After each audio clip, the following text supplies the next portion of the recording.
menang atas semua ujian dalam mencapai visi. Semua kita perlu memiliki visi untuk hidup kita masing-masing, dan kita sudah melihat visi tersebut dengan iman. Misalnya kita yang masih sakit sudah melihat kesembuhan dan umur panjang menjadi milik kita, sehingga kehidupan kita dapat berbuah bagi Tuhan. Yang belum diberkati sudah melihat akan memiliki berkat berkelimpahan. Yang belum memiliki keturunan sudah melihat akan memiliki anak atau keturunan. Amin. Adalah baik memiliki visi yang besar bagi hidup kita di dunia ini, karena memang kehendak Tuhan adalah untuk memberkati kita.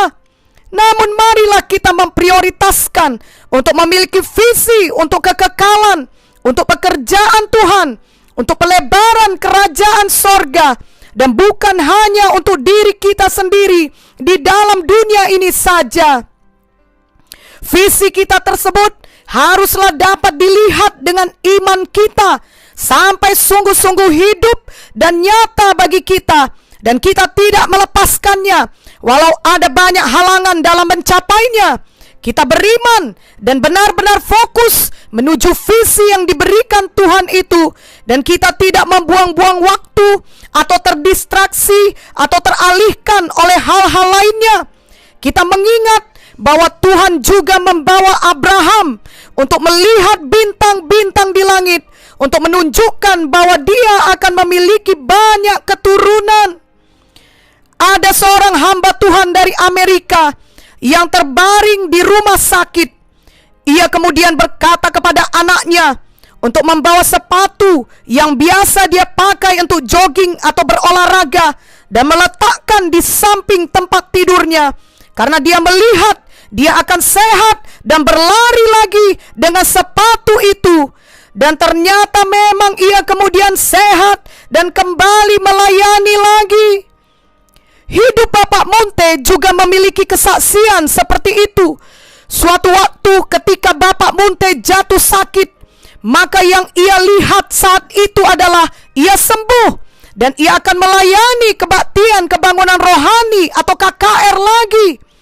Ia meminta agar diketikkan dengan huruf ukuran besar, dan agar langsung diprint untuknya tanggal-tanggal KKR di sepanjang tahun itu.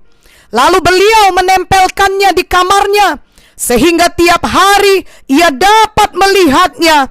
Dan memanglah setiap hari ia mendoakannya, dan semakin dapat melihat dengan jelas bahwa ia melayani di KKR tersebut.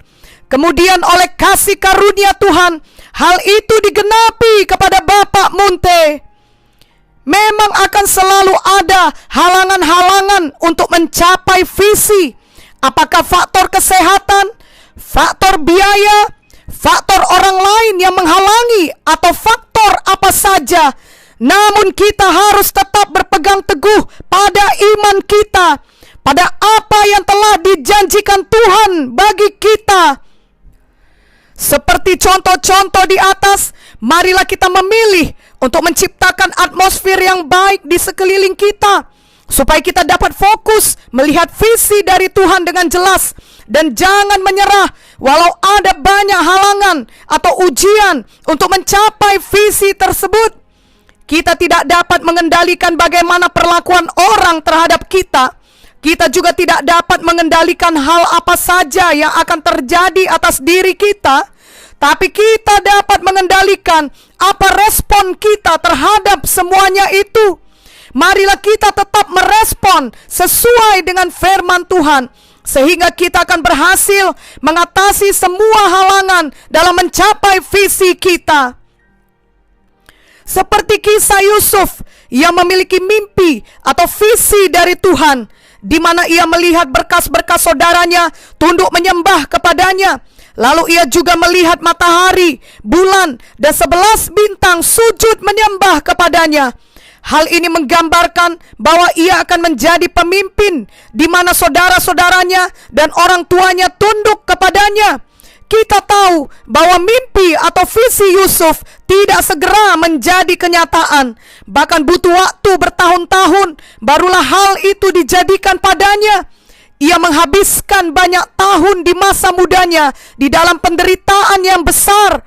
Yusuf harus melewati banyak ujian kehidupan, dimulai dari saudara-saudaranya yang iri kepadanya, mengkhianatinya, membuangnya ke sumur, ingin membunuhnya, dan akhirnya menjualnya sebagai budak. Namun dia tidak membalas mereka ketika di kemudian hari ada kesempatan baginya untuk membalas. Itu adalah bukti bahwa ia tidak terus-menerus menyimpan dendam dan kebencian.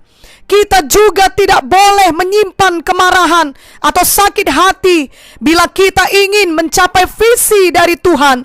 Lepaskanlah pengampunan kepada orang-orang yang menyakiti dan mengkhianati kita.